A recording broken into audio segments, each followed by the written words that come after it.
Jésus-Christ est le même hier, aujourd'hui et éternellement, Hébreux chapitre 13, verset 8. Lettre circulaire 2. Avril 1975. Je vous salue bien cordialement dans le précieux nom de notre Seigneur Jésus-Christ, vous tous qui êtes dispersés dans l'Europe de l'Est ou de l'Ouest, ainsi que dans tous les pays. Il est écrit, il a son vanne à la main, il nettoiera son aire, et il amassera son blé dans le grenier, mais il brûlera la paille dans un feu qui ne s'éteint point. Matthieu chapitre 3, verset 12.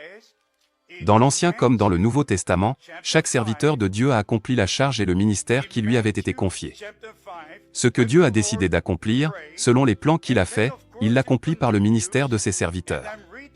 Pas un ne copie le ministère de l'autre, aucun n'essaie d'imiter ce ministère, car chacun accomplit ce qui lui a été commandé. Depuis longtemps, tous les imitateurs ont donné la preuve qu'ils n'avaient pas de ministère authentique, et qu'ils n'avaient pas un appel direct de Dieu. Tout d'abord, ils approuvent le ministère qu'accomplit un serviteur de Dieu. Mais, dès qu'ils pensent pouvoir exercer une certaine influence, ils commencent leur propre affaire, et se retournent contre le serviteur de Dieu par le ministère duquel ils ont en réalité pris connaissance de l'action de Dieu. Un exemple tragique de cela est celui de l'Indien Laurie qui, en son temps, se fit photographier avec frère Branham, comme le firent d'ailleurs beaucoup d'autres évangélistes au travers du monde entier. Dans le cours de ces dernières années, il fit un usage abusif de ces photographies pour tromper les gens, et pour faire avancer sa propre affaire. Il se fit même baptiser dans le Branham Tabernacle. Il publia souvent cette photographie, pour faire croire qu'il avait été très étroitement uni à frère Branham. Quelques-uns, qui ne connaissent pas l'état de la chose, se laissent impressionner par ce mode de faire. Si, du temps de Jésus, avait déjà existé une caméra, certainement que Judas aurait été le premier à faire une photographie à ses côtés. Ainsi, que ce soit Paul, Branham, ou d'autres serviteurs de Dieu, tous ont été en leur temps environnés de faux frères. Frère Branham a fait la remarque que le Seigneur lui avait montré que des hypocrites le serraient dans leurs bras en disant « Je t'aime », alors qu'ils ne le pensaient pas du tout. Je ne me soucie pas de dire sur quelqu'un quelque chose de désavantageux, car celui qui a l'Esprit de Dieu discernera déjà là où se dit la vérité, et où elle est prêchée.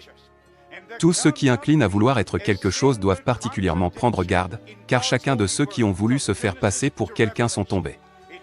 Malheur à ceux qui tentent des pièges dans le royaume de Dieu.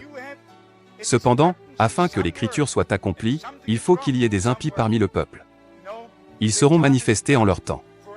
Tous ceux qui n'ont pas de méchantes pensées dans leur cœur, et qui servent Dieu avec sincérité, peuvent être choqués quand ils lisent cette parole de Jérémie chapitre 5, verset 26, « Car il se trouve parmi mon peuple des méchants, ils épient comme l'oiseleur qui dresse des pièges, ils tendent des filets, et prennent des hommes. » Qui pourrait soupçonner, ou tenir pour possible, que, parmi le peuple de Dieu, il y ait des personnes qui soient appelées méchantes? Tout d'abord, on ne les remarque pas, mais le jour vient où elles manifestent ce qu'elles sont. Elles chantent bien haut avec les autres, prient sous l'onction, s'avancent pour recevoir la bénédiction, amènent d'autres personnes pour que l'on prie avec elles, et sont toujours prêtes à rendre un service. Elles font comme les autres, jusqu'au moment où les relations nécessaires ont pu être solidement nouées. Je fais confiance à chaque frère, et je ne juge personne. Même quand je vois, ou remarque quelque chose, à cause de l'amour, je ne veux pas l'avoir vu ou remarqué. Agissant de la part de Dieu. Frère Franck.